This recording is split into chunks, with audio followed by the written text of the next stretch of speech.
Hey, so like it's been bugging me for a while, but I just kind of want to ask this question because I really actually just want to know if it's just me. So, have you noticed how like people start talking about, singleness and being patient while waiting and all that stuff or whatever when they're already when they are already in a relationship? And I'm not trying to take anything away from the fact that they had a period of singleness, but I'm just like, okay, why weren't you making videos and trying to talk to me about the struggles of singleness when you were single? Now, you found a partner and you're getting married or you're engaged or whatever. Now you're in a happy relationship, and now suddenly, oh, the season and looking back and all of that is true. Like, really, guys, don't get me wrong, all of that is true, but I'm just like, when is it going to be okay that you actually talk about it in not in the season, but like in the season? Because I really feel like singleness is one of those. So, maybe just to explain where all of this came, was like a couple who's been married for, I don't know, like years, like 20, 30 years or whatever, invited me to a singles conference. And I'm just like, okay, but like, what am I going to go and do there? What are you going to tell me about singleness that I'm not experiencing, or that I can't maybe engage with somebody that's single in a better space? So because now I was going through all of these feelings, then it really was just, his spirit was like, yeah, but you're single and you don't make videos. And I'm like, yeah, but I don't think I'm struggling with singleness. So hence this video. So here's my thing, right? So I am single. I'm almost 30 and I'm single, and I've been single for a very long time. My dating history is, it's interesting. You must ask me if you want to know. But it's very interesting. Anyway, so here's the thing, right? I think the most important thing for me about this space, or this season of singleness, or the space of singleness, is number one, I think you need to be very clear on what your ideals on dating are. If you are the person that says, look, I don't want to date, I'm going to wait for that one guy, then it means you need to bear the cross, if I can put it like that. You need to understand that, sharp, this is the decision that I've made, or this is the decision I've taken, and this is how I'm going to grin and bear it. Then, if people are proposing things to me, and I feel like, yeah, are you that person or aren't you that person? If I'm not sure, then it means I'm just going to be single until I feel like I'm in a space where I can actually say, yeah, sharp, let's do it. I'm happy to enter into a relationship with the thoughts on marriage.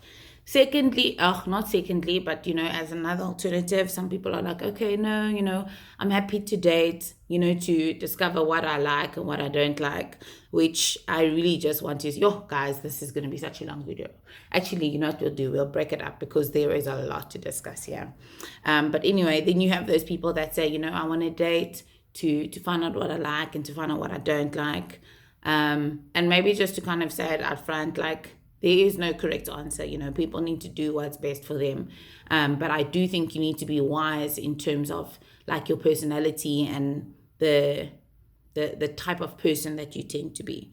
So like clingy people, for instance, people that get heavily emotionally invested really quickly, I will not suggest to you that you be the person that dates to find out what they want, or, because you are literally, you're going to be giving away a piece of your heart every single time, and I remember Joshua Harris. He's now apparently denounced Christianity. Well, it's not apparent. He said he doesn't believe it, but I still do. In Accusating Goodbye, he the way the book starts is he says, he was at a wedding, and the bride walked down the aisle, and she came, and she stood there. And as she stood there, as the ceremony started, this guy got up and stood behind her. And then another guy got up and stood behind her. And another guy got up and stood behind her. And he was just like, what's going on here? And she was like, oh, no, these are all the guys from my past. And he was like, oh, okay, but like, I thought you were with me now. And she was like, yes, like I do. I'm giving you my heart. I'm giving you my whole heart. But I can only give you what's left. because each of these guys have taken a piece from me. And I thought I remember reading that for the first time. I thought it was so powerful. And I just thought to myself, for as far as I can, I want to be able to say, look, if I do find myself in a relationship, I want to be able to say, I'm going to give you everything, and I'm giving you like my whole heart, not just pieces of what is left. And even in that, please don't hear me now. Don't hear things that I'm not saying. I'm not saying, oh, if you had been in a relationship, you can't give your heart to somebody, and like, that's not what I'm saying. I'm talking about, like that, that whole notion of Black Lives Matter doesn't mean white lives don't. It's that notion. Okay, anyway, so to get back to my point, you have the person that will then say, okay, I want to date and figure out, what I like and what I don't like. And to that sense, then, I really do think then you need to actually allow yourself, to date, but understand, but date with intention. So if you're going on a date with somebody, go on the dates, and after every date, just have a debrief with yourself. Be like, okay, you know what? Did I like this? Didn't I like this? Why didn't I like this? Why did I like this? Or is this something I want in a partner? Is this something I don't want in a partner?